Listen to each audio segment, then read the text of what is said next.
Thank you, Miss Emily, for that amazing speech. Our third speech for tonight is Jacqueline Zhai, a current grade 7 student here at AISG. She has plenty of hobbies, including playing golf, volleyball, basketball, and touch, as well as contributing to service works. She will be presenting her talk, Bend from Comfort, My Journey in the Remote Mountains. Let's please give her a warm round of applause.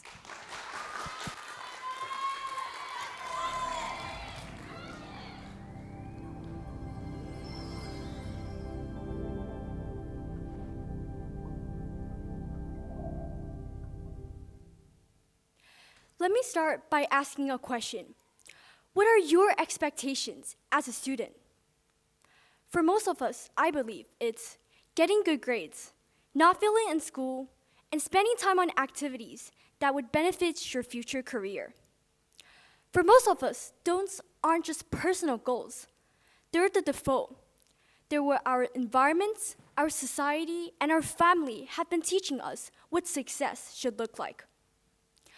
Growing up, I followed the path I thought I was supposed to. I devoted most of my time and energy to academics, chasing perfect grades and measurable achievements. That was safe, that was familiar, and that was comfortable. And honestly, I was good at it, but I wasn't fulfilled. I told myself that anything outside the path was a distraction, something useless, something that wouldn't benefit my future. I had learned to believe that fulfillment should look impressive on papers. However, that idea started to change when I was 9 years old. My mom started a charitable foundation, and I was introduced to a world that wasn't centered on me. Not my grades, not my resume, not my future, but other people. At first, I didn't want to join the charity trip. Joining the trip meant giving up my time, my routines, and my own comfort. It meant doing something that's unfamiliar, something that didn't come with a clear reward. And also, for the first time, I found the courage to step out of my comfort zone and adapt to a completely different environment. The trip took us to Dalian Mountain, a remote area separated from modern society. Just getting there felt unreal. 3 hours on a plane, then 5 or 6 more by car, winding through endless mountain roads. By the time we arrived, I was exhausted, irritated, and questioning why I had even agreed to come. But then, I saw how they lived. I was confronted with a world that's completely different from my own. The environment, the rhythm of life, the way people interacted with each other. It was so different. I wanted to talk to students my age. I wanted to understand their lives, but it wasn't easy as I thought. Students there were very, very introverted. They barely spoke. They avoided eye contact, and they answered in single words. At first, I assumed that they were shy. But later on, I realized it wasn't that. It was just that they weren't used to being asked. Since I struggled to connect with them at first, I asked volunteer teachers to help.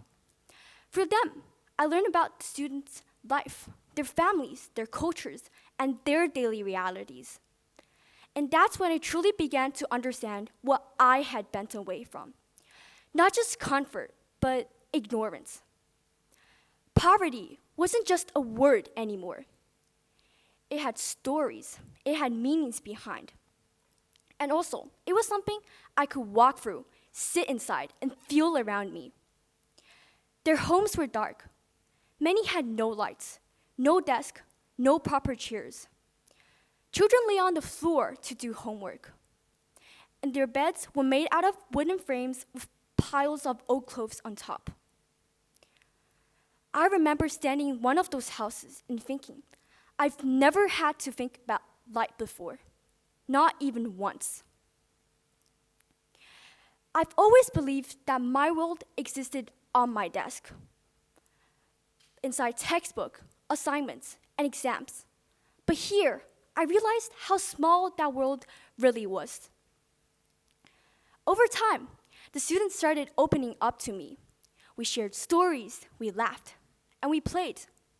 Those small, simple, quiet connections had become some of the happiest moments of my life. Not because I was helping, but because I was present. I remember going back with my friends. We'd prepared a game to play. At first, I went in the classroom and I asked a few of them if they wanted to try or just play the game. At first, I wasn't expecting anyone to come, but it turns out that a bunch of them came. I was so surprised and deeply felt touched in this small and simple moment. This trip changed me deeply. When I came back, I realized something strange. For the first time, I felt proud of something, without any measurements. No grades, no certificates, and no rankings, just meanings. I had bent away from what was easy and predictable, and in return, I gained something I didn't know I was missing: perspectives. Since then, I've gone back every year, not because I have to, but because I choose to. And every time, I bent a little further away from comfort, from routine, from the version of myself that only cared about achievements. And every time, I come back changed. Daring to bend doesn't always mean going against society's expectations. Sometimes it means going against the quiet expectations you put on yourself. The one that say, stay safe, stay impressive, and stay comfortable. Service doesn't bring me tangible rewards, but it reshaped who I am. It taught me that growth doesn't always look productive. Sometimes it's inconvenience. Sometimes it's uncomfortable. And sometimes it looks like a long, exhausting drive up a mountain. Daring to bend means questioning what you've been taught to value and choosing what actually matters to you. Not what looks successful, but what makes you human.